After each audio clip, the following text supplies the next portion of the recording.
Hey, good day to you. I was thinking the other day about different disappointments we've had in the past. I remember this one time years ago. I used to play drums professionally. I'm Keith Wilson, by the way. I used to play professionally. I had a stage name, and I had that. I told all about that on my identity video a few weeks ago.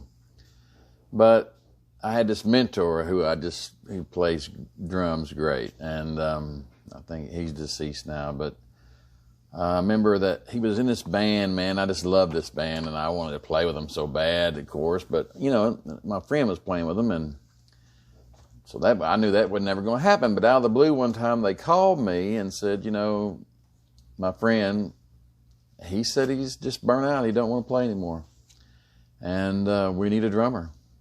Would you be open to auditioning for us? I said, well, yeah. Are you sure it's okay with him? And I even talked to him. He's like, yeah, I'm just burnt out, man. I don't want to do it no more. So I go and audition.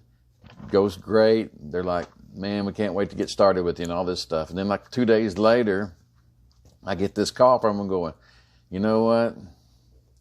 Well, my friend, I won't say his name, but he said, he said, he thinks he wants to continue on with the band now, and he was just burnt out, and he just wasn't thinking clearly, and I kind of wondered, did they use me to motivate him? They may have, I don't know. And that happened another time too, just about twice, 2 or 3 times, where I felt like they just called me in there to motivate this guy to get him fired up because he saw that he could be replaced, and that happens with a lot of us and a lot of things.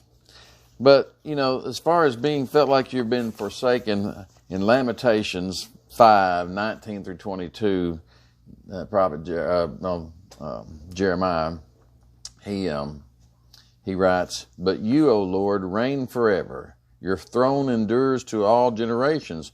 Why do you forget us forever? Why do you forsake us for so many days? Restore us to yourself, O Lord, that we may be restored. Renew our days as of old, unless you have utterly rejected us and you remain exceedingly angry with us." So even back then, people felt rejected. It's nothing new. It's like that Ecclesiastes verse I've used a few times. There's nothing new under the sun.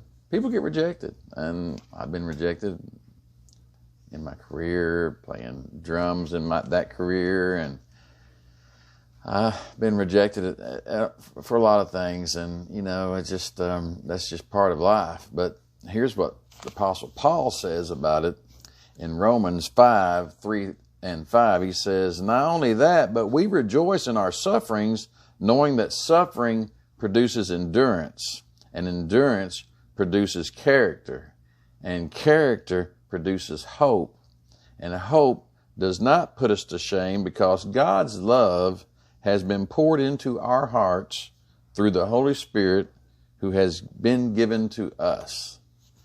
So that's Paul's attitude about it. He suffered a lot.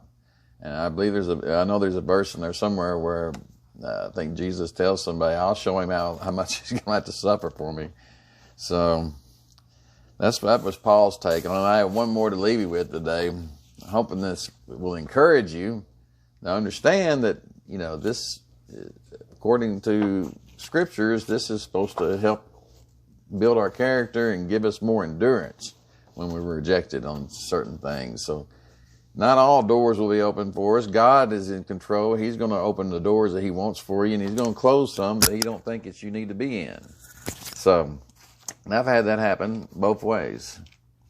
So in James 1:2-4, it says, "Count it all joy, my brothers, when you meet trials of various kinds, for you know that the testing of your faith produces steadfastness. And let steadfastness have its full effect, that you may be perfect and complete, lacking in nothing." So we don't have to lack in anything. These trials are going to make us steadfast, according to James. And it's going to give us endurance, according to Paul. And if you're feeling like you've been forsaken, you're no different than Jeremiah. I'm hoping I can give you some encouragement today.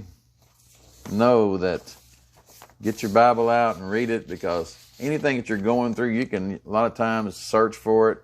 Search, if you're having trouble with maybe some type of rejection, or you're worried about something or anything like that, you can search your Bible and find verses that will speak to you and tell you what God says about that subject. And you can take that to the bank. Have a blessed day. I'll talk to you soon. Stay encouraged. It's all going to be good. God's got this.